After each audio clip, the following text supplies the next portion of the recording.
This monument reads Donner Hill, and it stands at the base of Emigration Canyon, which leads through the Wasatch Range of the Rockies and at its western end opens out into the Salt Lake Valley, which today is home to about 1 million people, most of whom are quite happy to live here. Now, why is this monument important, and why am I taking the time to tell you about it? Back in 1846, the Donner Party included the first pioneers headed for California that decided to opt for a more direct route than what the Oregon Trail provided. In fact, crossing through Salt Lake Valley cut about 250 miles from that trip. But they also struggled with the absence of an established trail, and every inch of the way was plagued by vague directions and brush, forests, boulders, canyons, and rivers, with which no wagon or oxen had ever wrestled. Despite it all, by August of 1846, they had reached this spot, which was maybe 500 yards through some remaining brush and boulders to a valley that would mean clear sailing to the Sierras. Once they crossed the Sierras, they'd be home in California. However, for whatever reason, they came to believe that the canyon floor presented a virtually impossible obstacle to their progress. So with ropes, pulleys, and back-breaking labor, they pulled every wagon and all their oxen up that hill that's behind the monument. They succeeded, but it was a costly achievement. It came at the price of time, and with autumn arriving, time is something they did not have. The effort exhausted not only the pioneers, but their oxen, many of whom died on the salt flats or in the Nevada desert. Eventually, a diminished and beleaguered party made it to the Sierras, only to find the early onslaught of winter. Stuck and with no way forward, they froze and they starved until half their number perished. Even to this day, the story of this band of pioneers who gambled on a shortcut and who then became a sacrifice for the safe passage of the thousands who came after them is a famous chapter in Western legend. So, this is a hallowed place from which to begin a short trip along the same stretch of territory that was first crossed by the Donner Party and then, 1 year later, by the Mormon pioneers who profited greatly from both the example of the Donner Party and the record of their mistakes. But in a queer twist of history, it was the Mormons, and not the Donner Party, whose name came to be used to identify the trail. I'll be leaving from here on my trusty red Yamaha, going up through Emigration Canyon before taking a turn at Little Dell Reservoir and going east. Yes, east through East Canyon, and then on to East Canyon Reservoir before finally passing through Henifer and winding up in the mostly deserted town of Echo, Utah. So here we go, me riding along on that Yamaha, and you watching somewhat later from the less exciting vantage point of a chair. At the top of Emigration Canyon is the summit of Little Mountain. In the context of the Rockies, Little Mountain doesn't really amount to much, and so I guess this is the reason the mountain is called Little. But while it may have struggled to win the respect of those who had an exalted understanding of what mountains could be, this summit is still a significant place. Why? Well, first, it represents the last ridge they'd have to climb before descending into the Salt Lake Valley. But for us today, it also provides a nice view of a mistake that was made by both the Donner Party and then the Mormon pioneers who followed them. Looking southeast from the summit, you can see to your left where the wagon trains emerged from East Canyon, and the spot where they were faced with a choice. They could either take the nearer course into Salt Lake Valley by turning right, moving up over a ridge, and then traveling down into the northern end of the valley, or they could continue on south and find passage through another canyon. After having watched the back end of an ox for 1,300 miles, they could hardly be blamed for choosing the shorter course. However, the shorter course is not always the best course, and this proved to be the case with these initial crossings through the Wasatch Range. The first pioneers took choice A and wound up in a narrower canyon, where if they had taken choice B and continued on the distance of, say just a few miles, they would have entered through what came to be known as Parley's Canyon. By 1850, this wider and much more accessible entrance was the preferred route. Today, looking in whatever direction from Little Mountain, the view is beautiful, and more so in the fall. But looking south from the summit, you can see an attractive detail of the landscape that did not exist when the pioneers first arrived and opted for choice A. There in the distance is a slender stretch of blue called Littledale Reservoir. After a few minutes spent appreciating the view, I'm back on my Yamaha and traveling up East Canyon, following a twisting road that ascends in a northeastern direction. Today, only short segments of the original trail dot the route taken by the original settlers. One of those segments traces that trail on the pass between Bald Mountain and Big Mountain. They hack their way through the landscape, clearing a trail, but today, over 150 years later, I'm sure much of the original forestation has returned, and the narrowness of what remains would defy the passage of oxen and wagons, as well as the 87 people. Yet walking along that path, you're also allowed to wonder by just how much the trail has narrowed. Perhaps this small passage of the present day really resembles the settlers' original desire to keep their efforts with axes, picks, and shovels to a minimum. How wide were those wagons, actually? And how long? How tight a turn could they negotiate? Whatever the truth, some reality of their long-ago presence persists. Even as you walk along this trail, their footfalls are too easily imagined, maybe too easily heard, to be the product of imagination alone. Beautiful or not, the venue is too redolent of travail to be called peaceful. Not disturbing, really, but so evocative that it's unsettling. Ghosts of the 45 dead who never made it to California seem quite present in this dark and canopied place. So I cut my historical hike short. I reverse course, and it's back up the trail to my Yamaha and the sunlit highway. I make my way to the summit with views stretching across a rooftop of changing color, beneath which exists a residue of ancient labor and heartbreak, still remembered, and perhaps not even entirely gone.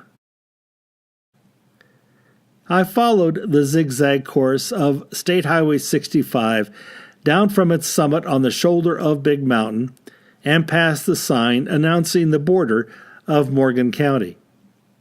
This course, originally called Hastings Cutoff, was the funnel through which so many fervent pioneers flooded into the West, finding their way to California or to the New Zion of Utah. Yet today, the highway that traces that same route is so inconsequential that it's closed during the winter, not even worth the attention of a snowplow. The fact that Interstate 80, the new thoroughfare of the West, moved south to the wider venue of Parley's Canyon has helped preserve this original route. But it also provides evidence that the pull of history and the appeal of an intimate landscape are no competition for 6 lanes of asphalt at 80 miles an hour. Yet for me on this day, with an afternoon to call my own, I enjoyed the luxury of this tributary highway. At one point I pulled off at a place that provided a clear difference between what I was leaving and what was in front of me. Over my shoulder was the wooded range now falling into my rearview mirror, while up ahead was a large sign featuring a red cow and the warning that open range lay ahead. For those who don't know, open range is a rancher's way of saying that fences are optional and cows have the right of way. Hit a cow and he may sue. The rancher, that is, not the cow. Open range, however, isn't all that characterizes this arid valley extending north and east toward the small town of Henifer. Back in the mid-60s, a dam was built at the northern end of a deep canyon that ran through the heart of the valley. This canyon, gouged out by East Canyon Creek, gave passage to the early pioneers making their way west. Now you look across the valley with a large reservoir at its center, and you are inclined to think that this valley is flat as the surface of the reservoir now at its center. But actually, a significant part of the Pioneer Trail now sits 200 feet below the surface of that artificial lake. Near the dam is an historical marker bearing a quote, dated July 24, 1846, from Edwin Bryant. He was a member of the vanguard that established the Hastings Cutoff, and the marker clearly records the thoughts of someone at the bottom of the now invisible canyon. We found another impossible canyon. The canyon resembles a gate about 6 or 8 feet in width, the arch and superstructure of which have fallen in immense masses, rendering a passage impossible. Looking up the side of the mountain on our right, we saw a small Indian trail winding over and under the projecting and impending cliffs. Indians had passed this way. Satisfied us that we could do the same. I wonder how often these pioneers took strange inspiration from a people and a culture for whom their very presence meant impending doom. That thought became a meditation as I turned around and resumed my trip in the direction of Henifer. Out west, you'll often find that the desert can suddenly graduate into verdant farmland. It's difficult to know exactly what precipitates that change. By all appearances, the land doesn't undergo any transformation. The elevation remains the same, and the locale isn't any closer or further away from the mountains. But still, there has to be some subtle difference, perhaps a tiny change in microclimate, or the presence of an unseen aquifer, something, just enough to tip the scales between sagebrush and alfalfa. On the road to Henifer, that differentiation occurs over the arc of a hill. From East Canyon Reservoir to the crest of that unremarkable grade is only desert. Then, in the space of a few hundred yards, crops are growing and cattle graze. On the far side of that agricultural respite is the town of Henifer. At the top of a ridge bordering the cow pasture outside of town is a large American flag dominating the horizon. Any Hollywood location scout assigned to find the signature American hamlet would have Henifer on his list. Grump's General Store is the only retail enterprise in town, and I pulled in front of one of its 2 gas pumps. A thorough search revealed no place to insert a credit card, and no sign asking customers to pay in advance. Confused, I walked into Grump's and found a pleasant woman working behind the counter. "How do I gas up?" I asked. You put the nozzle into your tank, squeeze the handle, and then come in when you're done and pay for it, she replied with a patient smile. A few moments later, I gave her the $4.78 that it took to fill the tank of a single-cylinder scooter. I said goodbye to the sign welcoming people to Henifer, and I was off in the direction of Echo, Utah. The last part of our trip covers an insignificant distance to what would appear to be an even more insignificant town. But those last 4 miles along Old Highway 30 that lead to Echo cover some of the West's most significant historical ground. This brief stretch of land was first traveled by Lansford Hastings, whose cutoff was taken by the Donner Party in 1846. Then Brigham Young and his company of Mormon pioneers followed this same specific and well-defined path, then to be followed by other groups of Western Mormons and prospectors in pursuit of California's gold rush, all following along, step for step, over a trail no wider than your living room. In 1860, the Pony Express established a station next to this section of trail, and that same trail became the template for tracks running closely parallel as part of America's first transcontinental railroad. Ultimately, as the United States crept toward the First World War, this 4-mile trail preemptively surrendered itself and became part of the Lincoln Highway, allowing cars to travel from New York to San Francisco for the first time. So, let's say someone named Stagg perhaps, was traveling with Hastings, and Stagg had tired of wandering around with a bad map and worse directions. And let's say he decided to bid Hastings farewell and build a home on some empty spot near present-day Echo. Then let's say this same fellow found a mate, got married, had a child.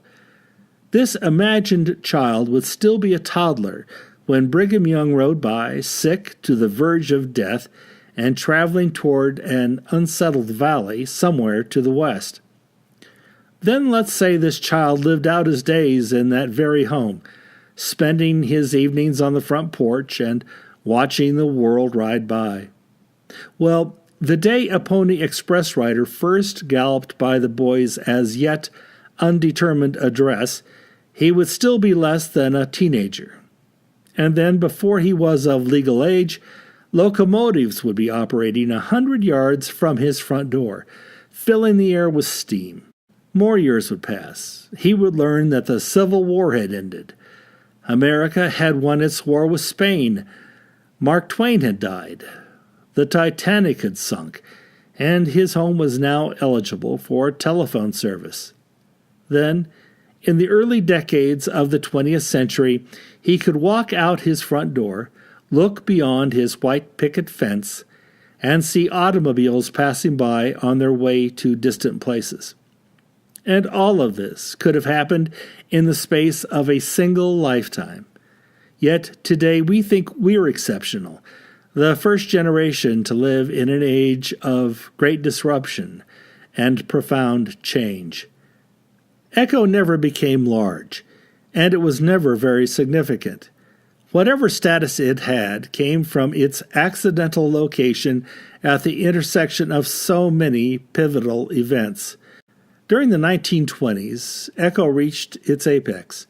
It was then the home of only a few hundred people, and its menfolk were mostly employed by the railroad.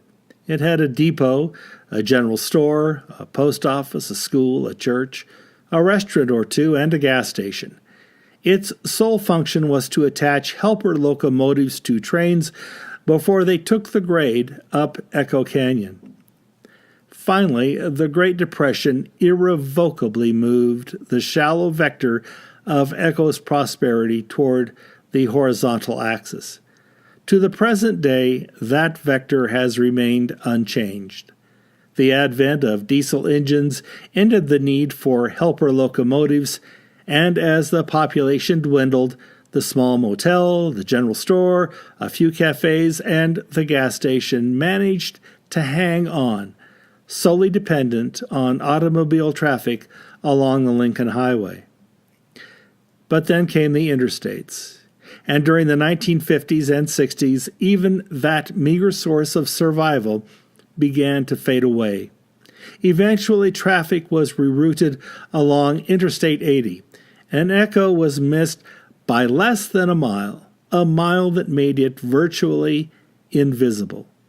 For the first time, this small town, previously a witness to so much that was significant, became the gateway to nowhere. Some elements of its former significance remain to this day. The old school, which became a church and eventually a museum, is still there. The white wooden building that was the new school became a community center before becoming perpetually vacant. The old motel is now a string of dilapidated apartments occupied by a transient population. The Cozy Cafe and Frank's service station closed long ago, but the kindness of dry desert air and the absence of vandals make it seem as if they were closed only yesterday. Look through the windows of the Cozy Cafe, and you'll find chairs neatly stacked on tables making way for a mop that will never again clean the floor. About 5 years ago, I made my first trip to Echo.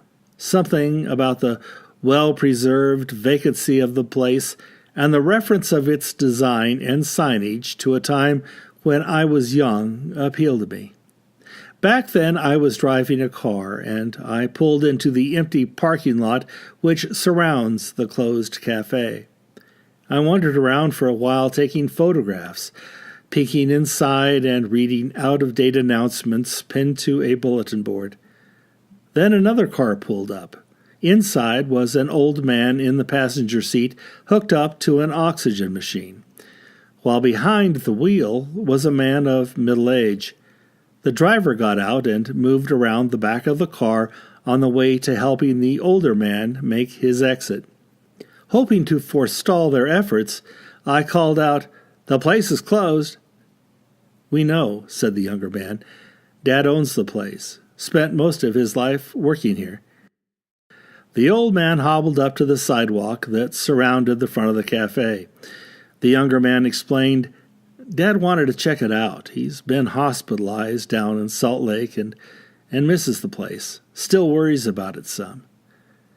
The old man's feeble appearance suggested that this errand was a last visit to a place where most of his life was invested. It's hard to know what ran through his head as he looked at a place so absent of traffic and characterized by so much emptiness. Would he be pleased that the Cozy Cafe was still so well preserved? Would he be disappointed that here, in the middle of the day, we could set off a cherry bomb confident it would be heard by no one? The old man began to talk as if 50 years were suddenly erased and he was simply recovering from an illness that had nearly run its course. "Good to see everything's in order," he said. "Won't take long to open it back up." The younger man looked at me with an expression that shared his appreciation for a moment built on hope and fond recollection, but which lacked any connection to the present reality. "Yes, shouldn't take long," I replied. Years have passed since that visit, and I've returned to that same spot on several occasions. I've never run into that old man or his son again. However, if even one small thing has changed about the Cozy Cafe, I fail to notice it. What was true then remains true today.